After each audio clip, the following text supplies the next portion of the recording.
Alors, bonjour tout le monde. On va entamer notre panel sur les institutions de santé et les expériences vécues des personnes LGBTQ+, avec trois panélistes aujourd'hui. On va avoir une présentation en anglais de Malek Yalawi. Donc, Malek Yalawi serves as one of the research coordinators at CBRC. Their work has primarily focused on the We Deserve Chlamydia Care project they'll be presenting today. Prior to joining CBRC in 2023, Malek was a local organizer engaging in arts-based facilitation as a modality of community healing and capacity building. Et notre troisième présentation va être offerte par Sam Vaillancourt, ici. Donc, Sam Vaillancourt mène des recherches sur les enjeux juridiques derrière la transition médicale depuis 2 ans. Elle est co-chargée du projet Acquis de Transestrie et à la coordination de la CLINIX, donc Clinique de justice sociale, de l'UQAM. Sam complète également son baccalauréat en droit avec une concentration en études féministes à l'UQAM. Donc, on va avoir une présentation de 15 minutes et je propose qu'on prenne les questions pour la fin, donc pour s'assurer qu'il y a un bon équilibre dans les allers-retours, dans les échanges. Thank you. Bonjour tout le monde. Je vais parler en anglais, donc je suis vraiment désolée, je m'excuse, mais merci pour m'inviter. My name is Melek. I work with Marie at the CBRC. I'm a queer North African fat femme. I use they, them pronouns, and today I have jeans and a sweater with short curly black hair and light brown skin. I'm here to share the findings from We Deserve Chlamydia Care. So this was a study on chlamydia testing and treatment among disabled IBPOCs, so Indigenous, Black, racialized, 2S LGBTQIA people, specifically in Ontario. This project was led by Dr. Miriam Khan at Wilfrid Laurier, working with our Two-Spirit program at CBRC and some university partners, thanks to CIHR for funding. So I won't say too much here because Marie did the land acknowledgement, but just to acknowledge we are in the unceded, stolen territory of the Ganegahagan Nation. They're the caretakers of Geojage or Montreal. I think work on 2S LGBTQIA health has to acknowledge ongoing colonization as well as the historic oppression of Black and racialized peoples. So our work is aiming to support that larger process of decolonization and accountability. So this slide shows a smiling couple, a Black femme in compression gloves holding hands with a non-binary Black person in a power wheelchair. Chlamydia is the most commonly reported bacterial STBBI in Canada, but research has largely centered cis men, surprise, surprise, and that leaves out so many people marginalized by racism, by ableism, by cis heteropatriarchy, general bullshit. So while chlamydia care was the entry point, participants shared their broader experiences navigating sexual health care, shaped by sexism, transmisogyny, and really a pervasive ignorance about lesbo-queer sexual health. So we conducted 23 semi-structured qualitative interviews with IBPOC, disabled 2SLBTQ plus women, and gender diverse people in Ontario. Interviews invited participants to speak about where they access sexual health information and care, and their experiences with healthcare providers, and really what they thought safer, more affirming care could look like. Interviews were conducted via Zoom between September to December 2024, and participants were compensated and also member checked their interview transcripts for accuracy. Participants were recruited through community-led outreach like word of mouth, social media, different partnerships with queer health and disability justice organizations in Ontario. And that included ASL and LSQ recruitment videos working with the assigned group.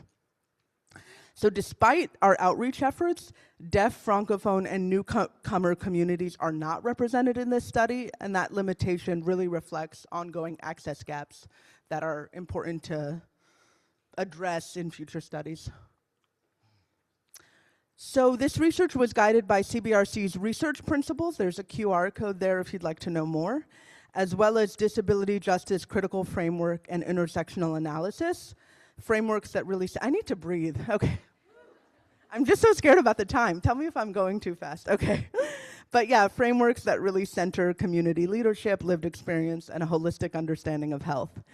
So together, these frameworks help us examine how systems like racism, ableism, sexism, cis-heteronormativity really shape access to care, whose pain is believed, how do interdependence and collective liberation guide more than just sexual healthcare systems. So I'll go through these slides kind of quickly, but maybe just to say most participants were in their 20s to 30s, living in larger cities in Ontario. They represented diverse racial, sexual, gender identities. And their experiences of disability spanned and often overlapped physical, mental health, and neurodivergent forms.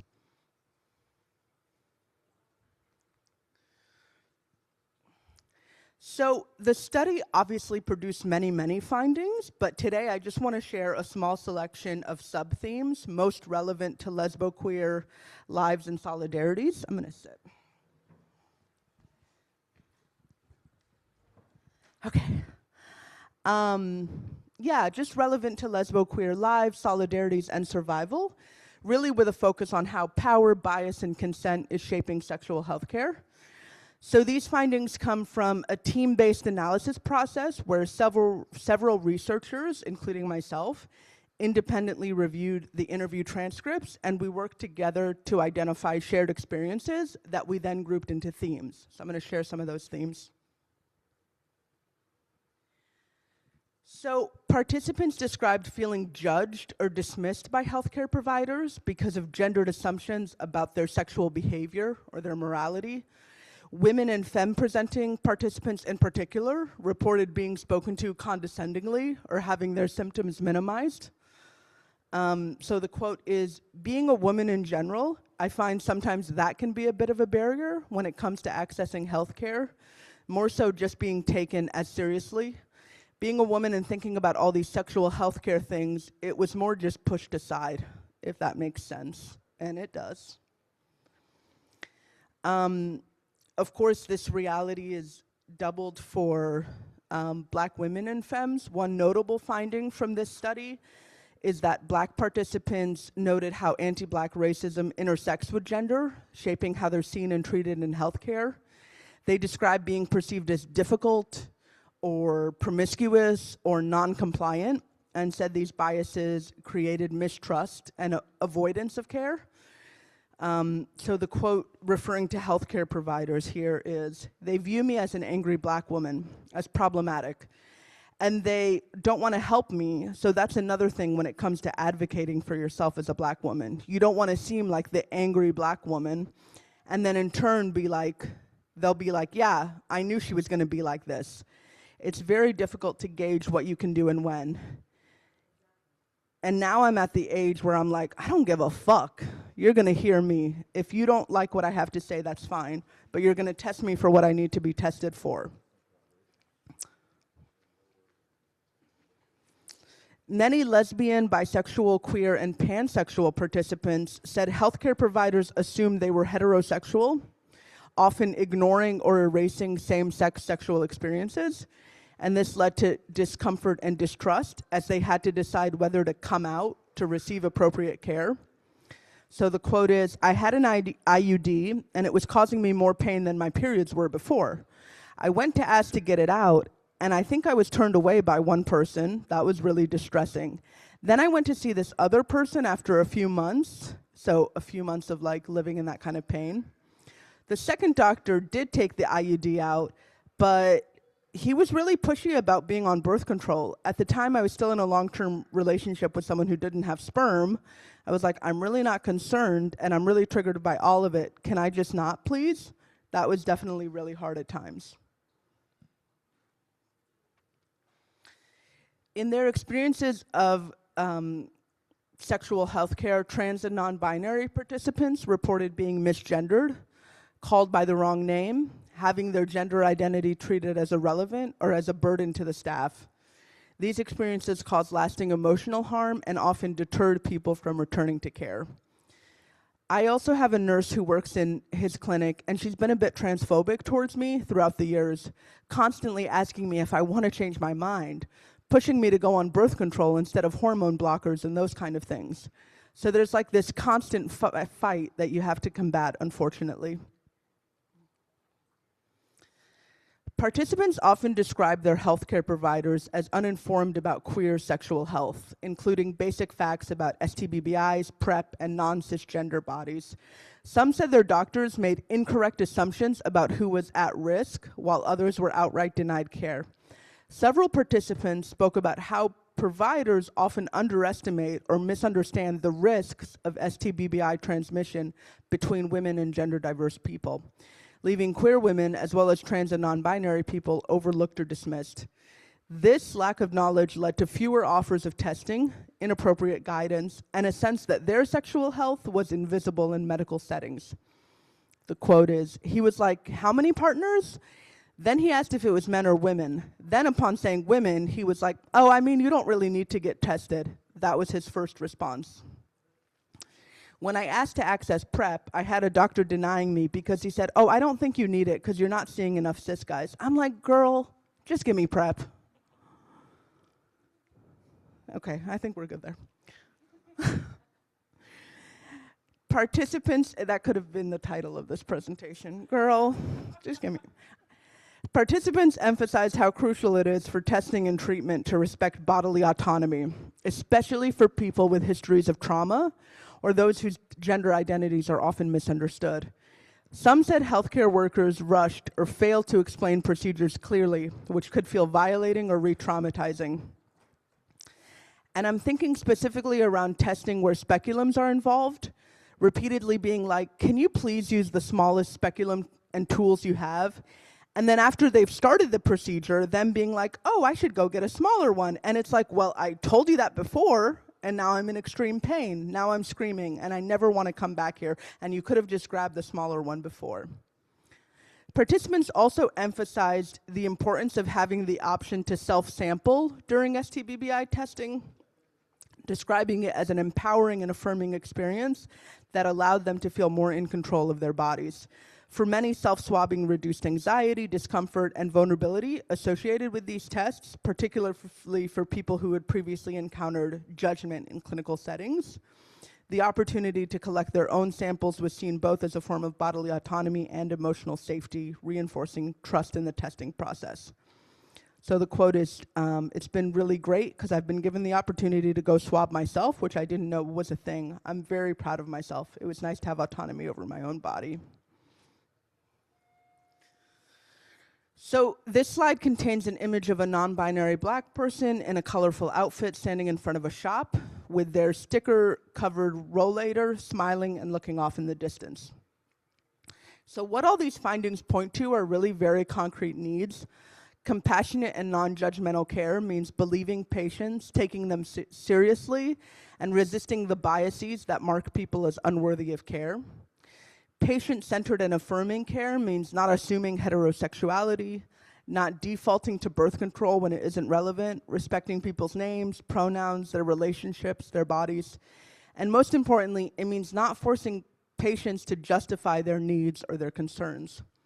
Trauma-informed and consent-based care means slowing down, explaining procedures before they happen, honoring requests for accommodation, and offering options like self-sampling that restore autonomy and safety.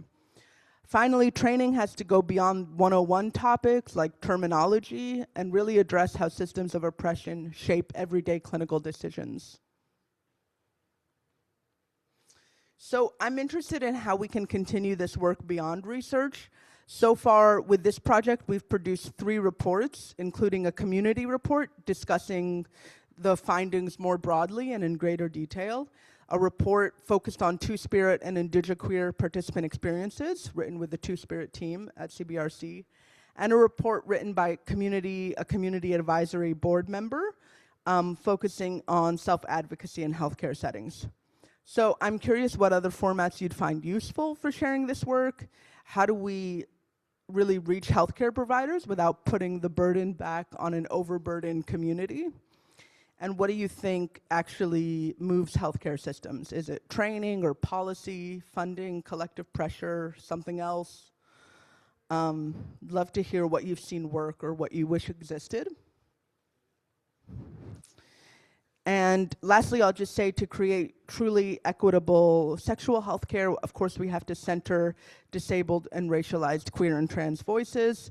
And to that end, I'd like to thank our team and the Community Advisory Board and CBRC's Two-Spirit program. And thank you for listening.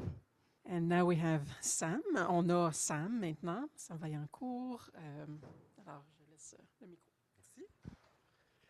Bonjour tout le monde. Merci d'abord au RLQ d'organiser ce super événement et de donner l'opportunité de partager autant de belles connaissances aujourd'hui. Donc, comme on l'a mentionné plus tôt, je m'appelle Sam Vaillancourt. Moi, j'utilise le pronom YEL. Au niveau des accords, je n'ai pas de préférence. Ayez du fun avec la langue. Faites-vous plaisir. Comme on l'a mentionné, j'étudie au bac en droit à l'UQAM, mais également à la concentration en études féministes. Je suis une personne queer, je suis une personne non-binaire. J'ai commencé à faire de la recherche sur la transition médicale par intérêt personnel, mais un peu avant tout par un beau concours de circonstances. Puis, j'ai pas fait non plus de transition médicale, ce qui m'apporte des fois un petit sentiment de l'imposteur, mais avant tout un souci d'humilité face au sujet sur lequel je travaille. Puis j'ai aussi le plaisir d'être entouré de plein de personnes qui me partagent leur vécu, leurs expériences, ce qui m'aide beaucoup à rester centré sur les besoins des personnes qui font les transitions médicales dans les faits. Donc, comme je l'ai dit, ça fait 2 ans que je fais de la recherche là-dessus. Je suis responsable de la coordination à la Clinics, qui est une clinique juridique à l'UQAM qui travaille avec des organisations communautaires LGBTQIA+, dont certaines sont présents aujourd'hui. Et je suis co-chargé d'un projet de recherche à Transestrie. Transestrie, qui est une organisation par et pour les personnes trans, non-binaires et en questionnement à Sherbrooke. Puis le projet que je mène, dans le fond, c'est le projet qui s'appelle Acquis. Le but, c'est de faire émerger plus de données sur le point de vue des professionnels de la santé, sur la santé des personnes trans. Donc, on fait une étude exploratoire pour obtenir un peu leur point de vue, savoir ce qui se passe de leur côté en tant que professionnels de la santé. Puis, on veut aussi leur créer de nouveaux outils pour accompagner les personnes trans en lien avec leur santé. Donc, on va faire une synthèse entre les standards de soins version 8 de l'Association mondiale des professionnels pour la santé des personnes transgenres et les éléments pertinents du contexte juridique québécois. Donc voilà. Et justement, aujourd'hui, je viens vous parler de la couverture des soins d'affirmation de genre par l'assurance maladie et l'État, puis comment, plus précisément, il s'agit vraiment d'une forme de transmisogynie systémique qu'on observe. Donc, voilà, prochaine diapo. Voilà. Vous vous dites probablement, mais là, transmisogynie dans l'accès aux soins, on s'y connaît déjà un petit peu. En effet, la transmisogynie dans l'accès à la transition médicale, pour plusieurs, c'est déjà évident. Il y a des savoirs communautaires et expérientiels qui sont vraiment foisonnants sur ces questions-là. Puis ça commence même à émerger dans la littérature sur la transition médicale en tant que telle et la littérature sur la santé des personnes trans plus généralement. Puis la distinction ici, c'est que mon analyse se fonde vraiment sur les éléments qui constituent le système pour couvrir les soins d'affirmation de genre, donc des lois, des règlements, un contrat administratif qui a été pris par le ministère de la Santé et des Services sociaux. Puis justement, ces recherches-là en tant que telles que je fais ont été lancées en vue du comité de sages sur l'identité de genre. Donc, Jamila Caron, qui parle dans l'autre salle en ce moment, allait passer devant le comité. Puis, il y a une équipe de recherche au département des sciences juridiques à l'UQAM qui a été montée pour vraiment analyser les enjeux juridiques que vivent les personnes trans. Puis, je me suis joint à l'équipe de recherche, puis j'étais responsable de rechercher tout ce qui est en lien avec la Régie de l'assurance maladie du Québec, l'assurance maladie, l'assurance médicaments, puis la clinique GRS Montréal. Si vous ne le savez pas, GRS Montréal, c'est la seule clinique qui offre des chirurgies d'affirmation de genre au Québec. Elle a un monopole, puis c'est le seul endroit où est-ce qu'une personne trans peut obtenir des chirurgies d'affirmation de genre qui sont couvertes par l'État. Et voilà, donc les travaux de l'équipe de recherche de laquelle je faisais partie vont beaucoup au-delà de la santé des personnes trans, mais justement, c'était un des grands focus et en ce moment, Jamila Caron, moi-même et Valérie Costanzo, qui est prof au département des sciences juridiques à l'UQAM, on écrit justement un article sur comment le droit peut avoir des influences sur l'accès aux soins de santé. Donc voilà. Sinon, un autre élément qui a été super intéressant pour cette analyse-là, c'est l'enquête sur les besoins et priorités d'intervention médicale et esthétique des personnes trans et non-binaires résidant au Québec. Ça, c'est une recherche qui a été menée par la chaire de recherche du Canada sur la recherche partenariale et l'empowerment des jeunes vulnérabilisés, donc la CRC Repare, que peut-être vous connaissez, notamment avec sa titulaire Annie Poulaine sans façon.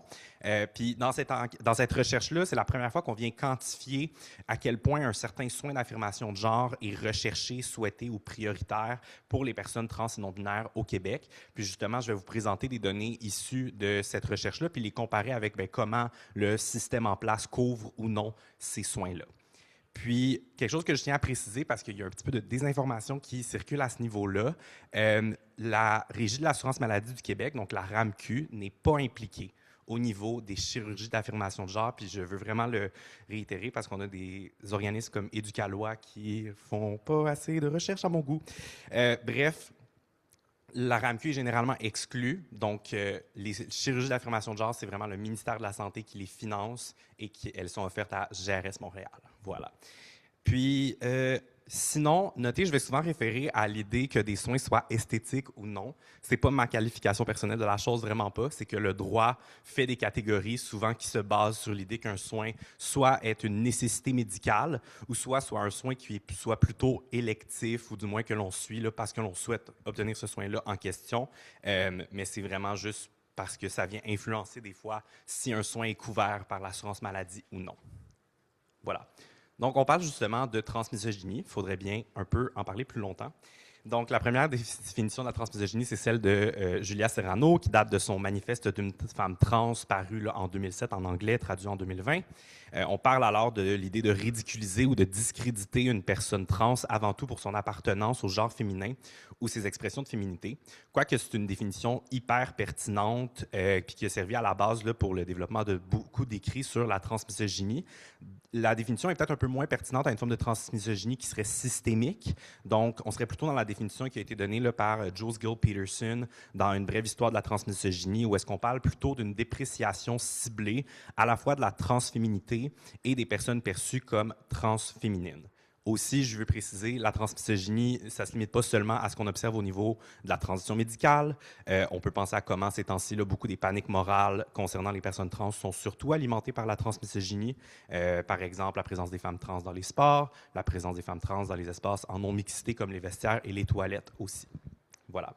Donc maintenant, on va regarder différentes procédures d'affirmation de genre et c'est à quel point est-ce une procédure qui est prioritaire ou non pour les personnes transféminines précisément, puis qu'est-ce qu'il y en est de leur couverture. Et donc, on va commencer avec les chirurgies au niveau du visage. Donc, il y a des procédures de masculinisation du visage et des procédures de féminisation, mais la masculinisation du visage est généralement fortement moins recherchée. Donc, au tableau, j'utilise toujours les mêmes couleurs, sachez-le, le rouge, rose, c'est pour les personnes transféminines, le bleu, c'est pour les personnes transmasculines et le jaune pour les personnes non-binaires.